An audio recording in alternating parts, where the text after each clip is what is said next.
Hi, everybody. This is Tom with Culture Chap. So, today I want to talk to you about a great play with music, Peter and the Starcatcher. But first, I'm told by some of my YouTube friends that it's time to ask. See, when I ask you for favors, it makes me nervous, so my nose itches.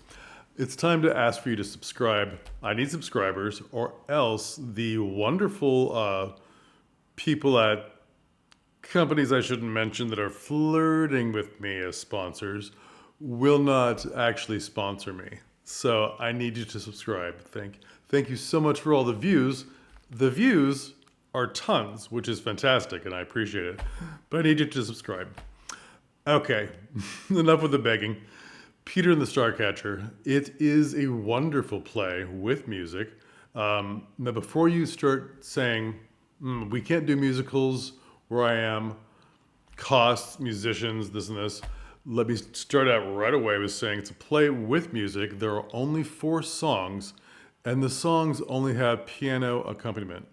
So you could have canned music if you want, or you could pay a piano player, which is much more, immediate and lovely for your patrons, especially if you put the piano player somehow visual off to the side. So what I'm saying is your stage is here, perhaps your piano player is here, and they're a member of the cast. That would be good. Now, there's a lot of singers and actors who actually play piano. They grew up doing it. That's how they learned. That's very entertaining. So do you see what I mean? Here's your stage. Here's the piano. One of the people goes running off stage to play the piano and, cheeses it up and looks at the audience. This is that kind of play. So, again, only 4 songs. It's not much. Now, you may think I don't want to hire singers, or there's not many singers in my area, and there's a large cast. It is a large cast. Not massive, but substantial. But you'd be surprised when you start asking your actors who can sing.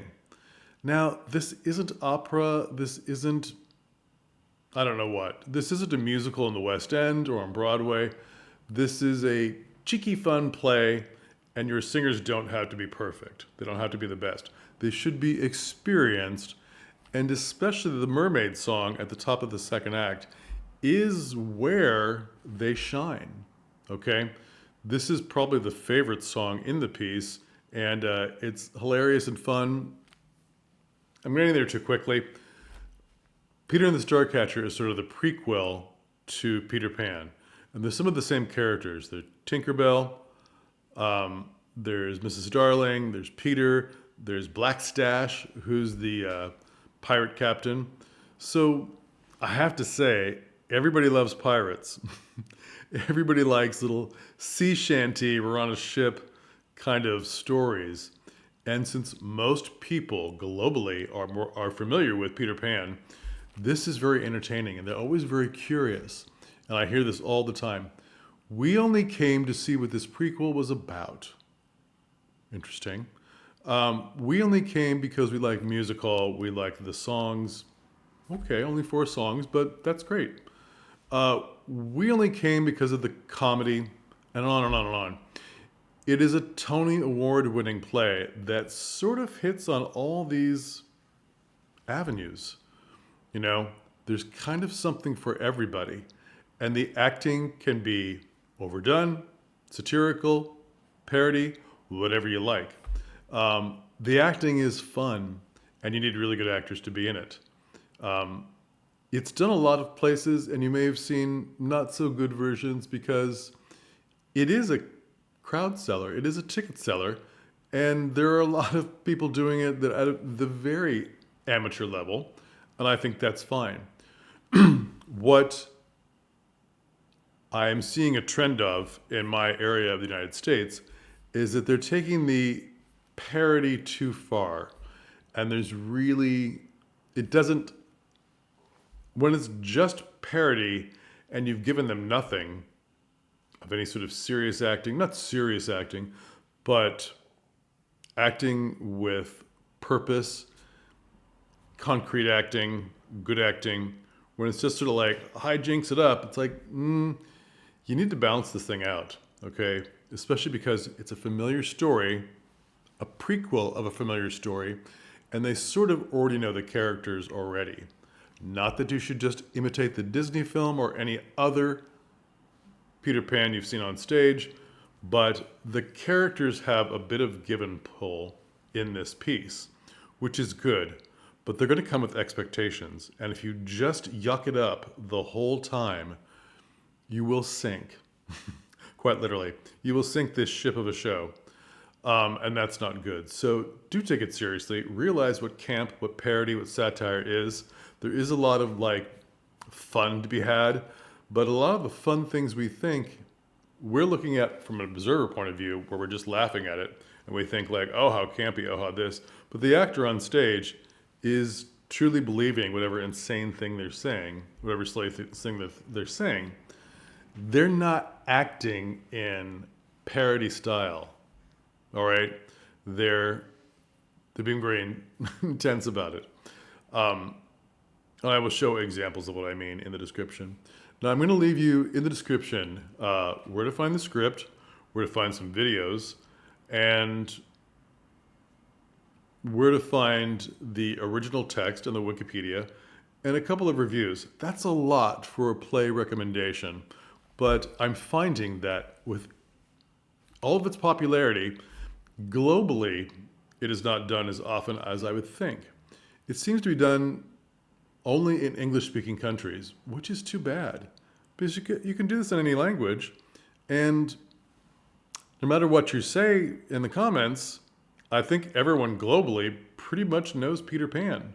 Now, there will be people that argue with me, and in your advertising, you should state, this is not Peter Pan. This is the prequel story. This is a side story, however you want to do it. This is a parody story, whatever you want to say. And you should advertise the singing because it's fun.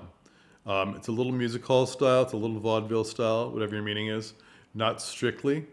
I would say that the mermaid song at the top of the second act is the jewel in the crown. You always have to start your second act out strong, and with a good song, it's very good. And here's where I'm seeing people let us down. The pirates and the other characters come on and they sing as mermaids, okay? And the lead usually takes most of the lyrics, which is fine, but it is more enjoyable when more of the cast joins in, okay? Especially if your lead is not the greatest singer and there are members of your cast that are, you know? And if you go deeper into the song and start doing some harmonizing, it's even more enjoyable, okay? You should make this a killer number.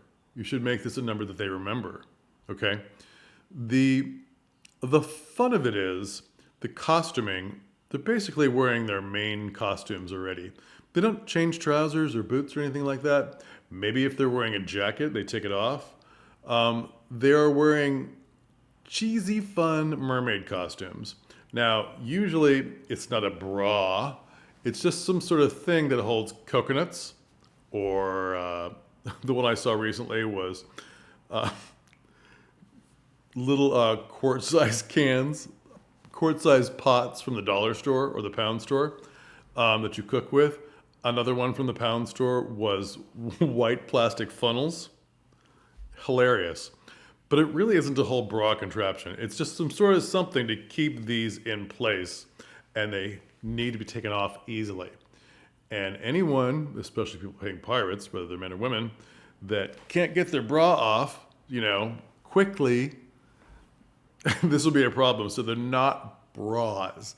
There's some sort of string construction, some sort of something. And that's part of the fun. People get carried away making it super cheap and cheesy. But to be cheap, you must have some style. You must have something that makes it funny. It's more than the joke, we went to the dollar store to buy these cheap things. There's more to it. There's more flash to it. There's more fabric to it. There's more coverage. You have to sell it. Now, sometimes the tails are just any fabric they can get their hands on, which is sort of done like an apron over the waist, ties in the back, and the back is open. And the joke is they either have the fins of the tail tied to their hands. So every time they go up with their hands, the tail goes up. The one I saw that was very effective was they had cheap brooms, again from Poundland or the dollar store. And the tails were quite elaborate. I mean, they were quite wide, and they covered the bristles of the broom, which was a small one, maybe 3 feet, 4 feet. And the tails were up a lot. It was really good. And instead of like the cheap sort of calico spotted bad pattern fabric, you know, that little patterned fabric that you see a lot, it wasn't that. It wasn't the cheapest stuff. It was inexpensive stuff, but it was more frequently solid colors and other large patterns, which made it even funnier. Large abstract patterns. The one that was wearing the white plastic funnels on his chest was wearing cheap polyester leopard print fabric. That was also his tail. Hilarious. It was really good. And you should look at them as a little tribe and see where they connect and what you can do.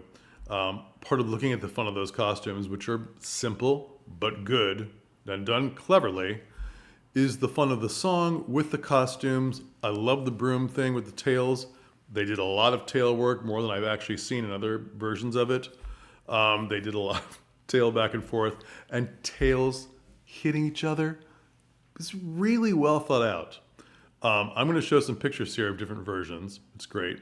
Some people get nervous because there's a crocodile in the play, and I've never seen the crocodile done other than behind in whatever is the moon to them. There's like a circular opening in the back of the set, and there's just sort of a cardboard crocodile, usually in shadow, that comes down, and that's the crocodile. So this isn't Little Shop of Horrors, but you have to make a giant crocodile puppet. It's none of that. It can be done as expensively or as inexpensively as you want, and that's a plus for you, okay? But do it with style, okay? It's a really good piece. Like I said, a Tony winner, and I think it would work in any country, frankly. I think people have a sense of humor no matter where you go. And I think only being done these days, right now, which a friend of mine said, oh, it's an older play. It's 2009. That's not that much older. It's not. I think it's beautifully done, and I think you should investigate it. I think I should stop blathering on about how much I love it, and you should check out the links for yourself and see if it's something for your theater. It just really, really sells tickets, and that, I think, is something for your theater. All right. This is number 6 or 7 in a series of plays I think will work. Plays or musicals that I think will work for you. Most of them will be comedic because comedy sells when we have an economic downturn. It really sells. We have historical evidence of this, especially seeing all the screwball comedies that came out of most countries in the 1920s, in the stock market crash of America that affected a lot of places globally. Okay, see what you think. It might be good for you. I think it is. I think every theater should do this. And I think you should hire your best people. Your best people. Those actors that have comedic timing, that can do drama, that can do anything, and those people that are popular in your area, and the people that have roles that now take on these comedic roles that are unexpected. And you'd find that so many people want to play pirates and mermaids. It's crazy. I remember the first play I directed was about fairies, and the actors came out of the woodwork. I want to play a kooky fairy. Fantastic. Okay. They love playing fantasy characters because it gives them very few limits. All right? So directors, producers, theater makers, look at this one. Okay. If you lived through my Mystery of Irma Vep video, which was really long, you will see why I'm not talking about this more, but I'm counting on you to go through the description and get to the links. All right. Please subscribe. We'll talk again. Thanks.